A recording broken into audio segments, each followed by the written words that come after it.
Jacques ont marché avec Jésus, comprenant les réalités de la grandeur de Dieu. On vit Jésus ressuscité, on vit du moins Jésus accomplissant les miracles. Jésus né d'une façon miraculeuse. Mais la Bible ne dit pas que la finalité, Pierre et Jean sont allés prêcher. Ils ont attendu un jour. Dis à quelqu'un one day. Voilà pourquoi quand je dirais come on, tu vas crier yes. Une première fois. Quand je vais dire come on, tu vas crier yes. Une deuxième fois. Quand je vais crier come on la troisième fois, tu vas dire je ne mourrai pas. Alléluia. I say come on. Come on.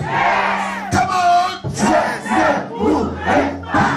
Si tu ne dois pas mourir, c'est parce que ta destinée doit certainement s'accomplir. Dieu t'a appelé pour un but. Dieu t'a appelé pour que tu puisses marquer ton temps et ta génération. Dieu t'a appelé pour que l'humanité comprenne que tu n'as pas une erreur. Frère, les gens peuvent prendre n'importe quel arbre, ils peuvent le jeter partout. Mais lorsqu'on prend un poids de manioc, on le jette partout. Partout, dans tout lieu, il pousse. Parce que ce n'est pas l'endroit qui l'influence, mais c'est lui qui influence le roi. Il te montre qu'il est fidèle. Dieu ne t'a pas appelé en vain. Tu es une femme et je vais t'appeler, je vais te faire comprendre quelque chose ce jour. La Bible dit que Dieu va révéler la grandeur de Jésus. Et la Bible dit que quand tous se sont retrouvés dans la tristesse, c'est une femme qui allait où? Au tombeau. Écoutez-moi, le parcours de cette femme a révélé premièrement une erreur. La Bible dit qu'elle s'est arrêtée un temps, pendant qu'il faisait, le temps n'était pas encore clair. Quand elle est retournée, elle allait annoncer un évangile en disant, ils ont volé le corps du maître, ce qui était une erreur. Le fait qu'elle a annoncé cette erreur, les gens ont commencé à courir. Le premier qui a couru, la Bible dit qu'il arrivait à rentrer, il n'est pas entré. La suite révèle Pierre qui est rentré. Ce qu'il a vu, l'autre n'a pas vu. Ce que lui a vu, la première n'a pas vu. Mais la Bible ne dit pas que la situation s'arrêtait là. Ce qu'ils ont vu les a amenés à les pleurer. Mais la suite dit, Pierre qui avait rencontré Jésus qui pourrait opérer les miracles, Pierre n'avait pas ajouté une suite à son message.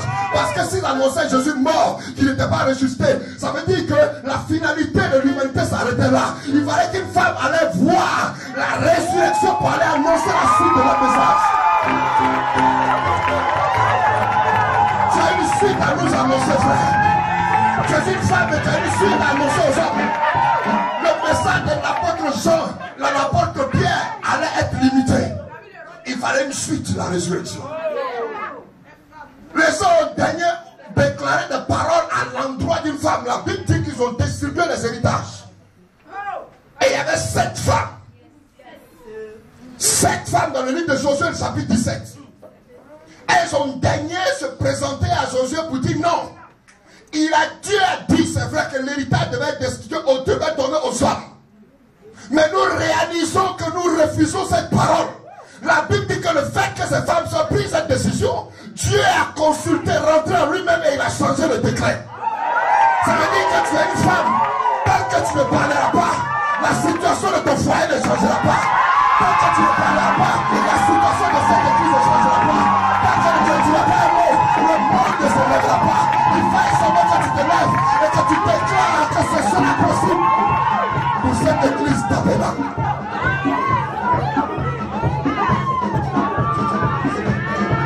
Dieu te cherche. On peut dire toutes sortes de choses sur les femmes. Ils ont pris une femme et ils ont voulu la lapider. Pourquoi? Parce que l'adultère était commis. Mais la Bible dit que quand ils sont venus devant le maître, c'est la seule fois où ils ont daigné consulter Dieu alors que la loi avait déjà parlé. Et ils disent, la loi a parlé, mais toi Jésus, tu dis quoi? La loi dit que les femmes sont rejetées, mais toi Jésus, tu dis quoi? Pendant qu'on lui pose la question, la Bible dit que Jésus écrit à terre. Parce que ce que je sais, l'adultère ne se commet pas seul. L'adultère ne commet à terre. Et quand il va à terre, il est en train de dire, on fait pour la terre de lapider. Celui qui est sorti de la poussière de la terre, où est-il?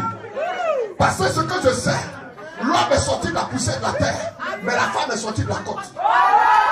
Vous êtes en train d'accuser la femme, mais celui qui est sorti de la poussière de la terre, où est-il? Le monde peut t'accuser, le monde peut déclarer des décrets négatifs, mais il y a le maître qui fait endosse à la règle, à la loi qu'il a écrite, parce qu'il veut t'introduire et donner un nom. Est-ce que je suis en train de parler à quelqu'un? Si tu veux que Dieu fasse quelque chose que tu n'as jamais fait, il va falloir que tu fasses quelque chose que tu n'as jamais vu. Tu veux que Dieu fasse quelque chose que tu n'as jamais vu. Il faut que tu fasses quelque chose que tu n'as jamais fait.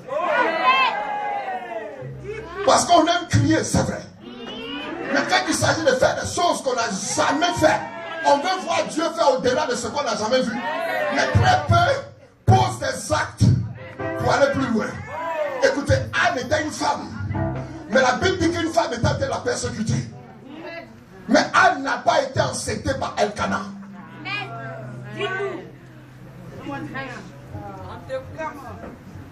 Elle était mariée à Elkanah.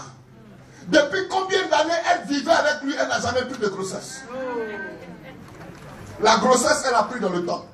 C'est le temps qui l'a enceinte. Donc il y a beaucoup de femmes qui peuvent se promener avec un homme. Mais ta grossesse réside dans le temps. Dans la maison de Dieu, où quelqu'un va parler sur ta vie. La Bible ne dit pas qu'elle a pris la grossesse à la maison. C'est quand le prophète, l'homme de Dieu qui était assis, a dit qu'il te soit fait selon que quand tu as demandé qu'elle a donné son ventre, elle a déjà conçu parce qu'une parole était déjà entrée. Et dans cette communauté, il y a quelqu'un qui veut parler sur ta vie. Dans cette église, il y a un père qui veut parler sur ta vie.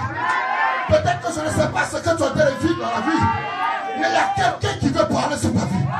De telle sorte qu'on peut dire jamais homme n'a parlé comme cet homme.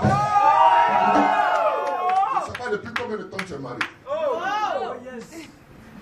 Tu es à l'église depuis combien de temps? Tu n'as pas encore pris de grossesse. Ta grossesse, ça, c'est pas dehors, mon frère. Ta grossesse n'est pas dehors, ma soeur. Ce que tu attends de Dieu ne se trouve pas dehors. Elkanah est. Pénina est. Mais il y a un maître qui est assis dans le temps. Que Dieu a un qui veut parler. Dis à quelqu'un, tu as tout bavardé. Tu n'es même pas orateur. Parce que je veux dire aux femmes qu'elles ont de l'importance.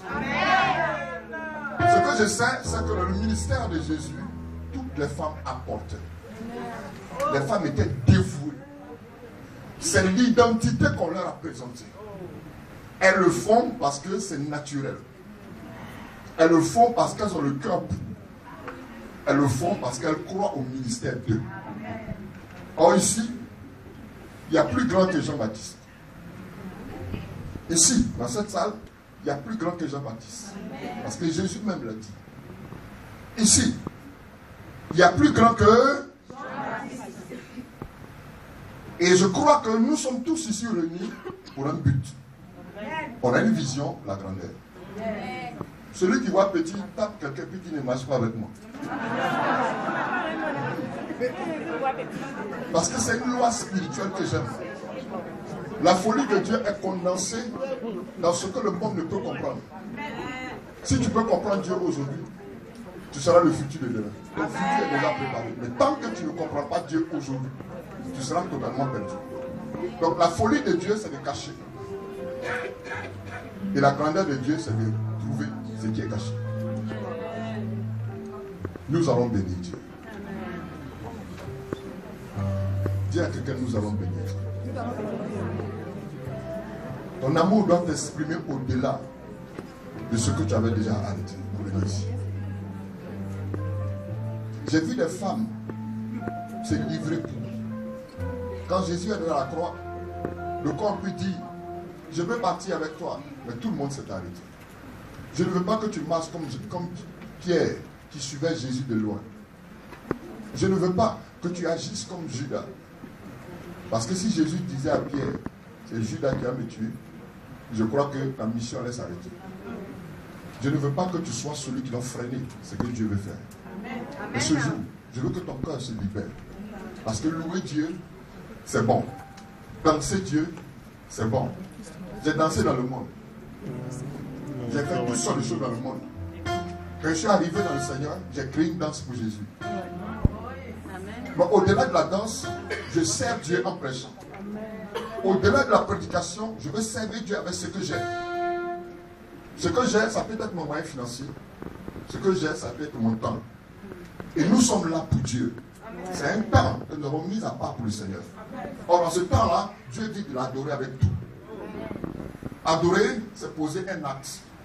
Adorer, c'est démontrer à ce Dieu-là qu'il est incomparable. Au-delà de lui, il n'y a point de Dieu. Donc si ta poche peut adorer Dieu, je ne te demanderai pas de mettre ta main dans ta poche